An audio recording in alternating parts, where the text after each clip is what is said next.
Damn it. ఏంటిటా కుండబద్దలు కొడతా అట్ట. నమస్కారం, కుండబద్దల ప్రేక్షకులకి స్వాగతం. నేను గౌతమ్ కాటా. ఈ వీడియోలో నేను మీతో చెప్పాలనుకునే అంశం మద్యం కుంభకోణంలో విశిష్టత మొత్తం సజ్జల రామకృష్ణారెడ్డిదే అనే విషయం ఈ రోజున బయటకు వస్తోంది. దీనికంటే ముందుగా 2 రోజుల క్రిందట విజయసాయిరెడ్డి బయట పెట్టిన అంశం ఏమిటి అని అంటే, ఈ మద్యం కుంభకోణంలో మొత్తం అంతా రాజ్ కసిరెడ్డే చేస్తాడు, ఆయన ద్వారానే ఈ ఆర్థిక లావాదేవీలు, క్యాష్ ఎక్కడి నుంచి ఎక్కడికి ఏ రకంగా ట్రాన్స్ఫర్ కావాలి, అది మొత్తం ఆయన దగ్గరికి ఎలా చేరాలి, ఆయన తిరిగి చేరవలసిన వాళ్ళకి, పైన ఉన్న వాళ్ళకి ఎలా చేరుస్తాడు అనేది మొత్తం ఆయన ఒకంత వివరించడం జరిగింది. విజయసాయిరెడ్డి కంటే ముందుగానే ఈ రాజ్ కసిరెడ్డి మీద చాలా రకాలైన అనుమానాలు ఉన్నాయి.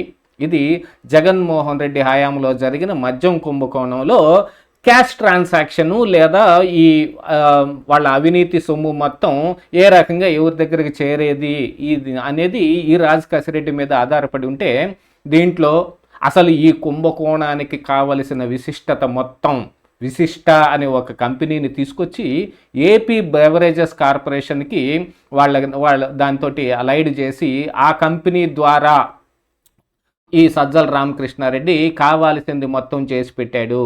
ఎవరెవరు ఏ బార్ల నుంచి కానీ ఏ షాపుల నుంచి కానీ ఏ మద్యం ఆర్డర్ ఇవ్వాలి అనేది ఆ షాపుల యొక్క వాళ్ళకున్న ప్రత్యేకమైన హక్కు యాక్చువల్గా చెప్పాలి అంటే. ఎందుకంటే అమ్ముకునేది వాళ్ళు, డబ్బులు కట్టాల్సింది వాళ్ళు, అక్కడ లాభం పొందేది వాళ్ళు. కాకపోతే ఇక్కడ ఏపీబీసీఎల్ అప్పుడు ఈ జగన్మోహన్ రెడ్డి హయాంలో షాపులన్నిటినీ కలిపి గవర్నమెంట్ కిందనే షాపులు నడిపింది.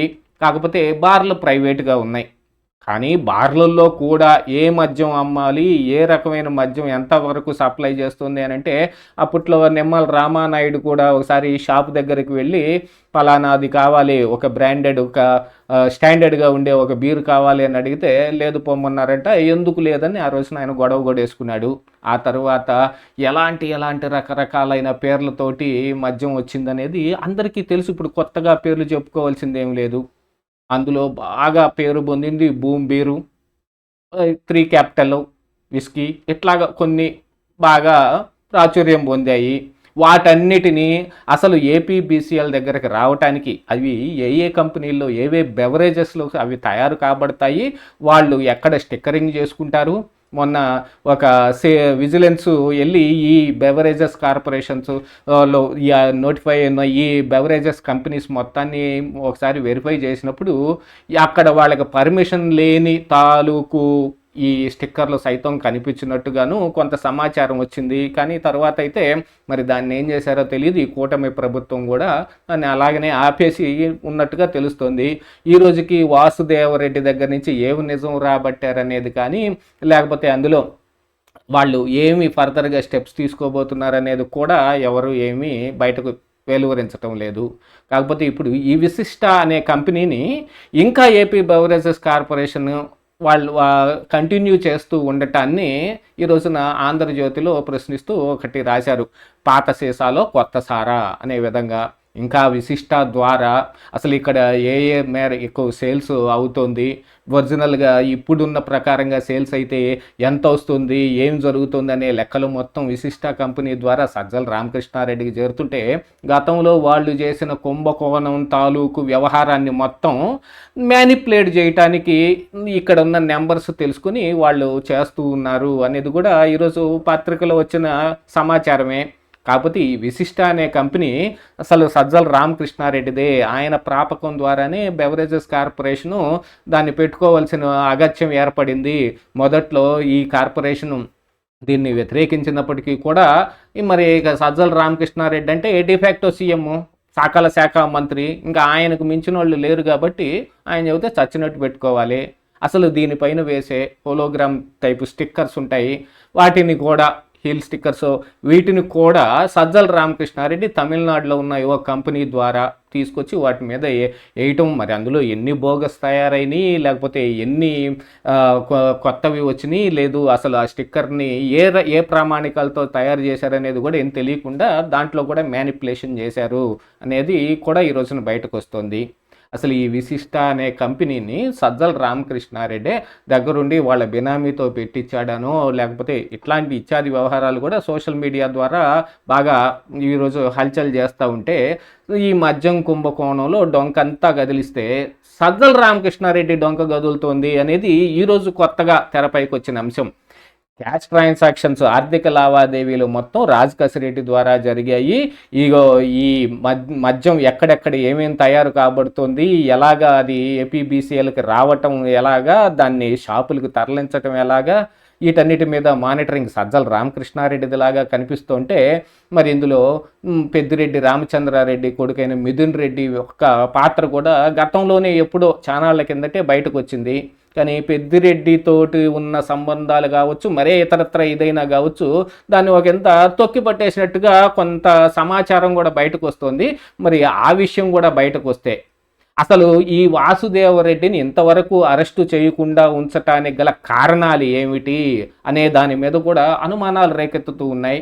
అంటే ఇప్పటికీ ఈ విశిష్ట కంపెనీని ఇంకా కొనసాగిస్తూనే ఉండటం కానీ, లేకపోతే మొన్న ఈ మద్యం కుంభకోణం మీద ఆరాధిస్తున్నారనే విషయాలు తెలియగానే తాడేపల్లి జగన్మోహన్ రెడ్డి ఇంటి బయట అగ్ని ప్రమాదం జరుగుతుందనో, లేకపోతే మరే సీసీ కెమెరా ఫుటేజ్లు అడిగితే ఇవ్వలేదనో, ఇలాంటి వాటన్నిటి మీద కూడా ఓ పెద్ద దుమారమే రేగుతుంటే, నిన్న బొత్స సత్యనారాయణ మేమైతే వ్యతిరేకించం కానీ దీని మీద నిక్కచ్చిగా నిజాలు తేల్చాల్సిన బాధ్యత ఈ కూటమి ప్రభుత్వం మీద ఉంది, దమ్ముంటే ప్రూవ్ చేయండి అన్నట్టుగా ఆయన కూడా మాట్లాడాడు.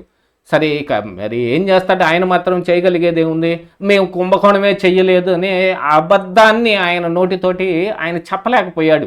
ఎందుకంటే కళ్ళారా చూసున్నాడు కదా ఎంత డబ్బులు జగన్మోహన్ రెడ్డికి చేరుతున్నాయో. వాళ్ళకైతే ఒక అంచనా ఉండే ఉంటుంది, వాళ్ళకే కాదు కూటమి ప్రభుత్వంలో ఉన్న ఈ పెద్దలకు కూడా దాని మీద ఒక అంచనా ఉంటుంది, ఉండకుండా ఏముండదు. కానీ ఏ విషయాన్ని ఎప్పుడు బయట పెట్టాలి, ఏ రకంగా దాన్ని రాజకీయంగా వాడుకోవాలి, అందరూ చేసేది రాజకీయమే. మరి జగన్మోహన్ రెడ్డి అన్ని రాజకీయాలు చేసి వీళ్ళందరినీ తొక్కేసి అణిచేసే ప్రయత్నాలు చేస్తుంటే, మరి ఈ రోజున జగన్మోహన్ రెడ్డిని గట్టిగా ఇరికించాలనే ప్రయత్నం జరుగుతుంది కదా.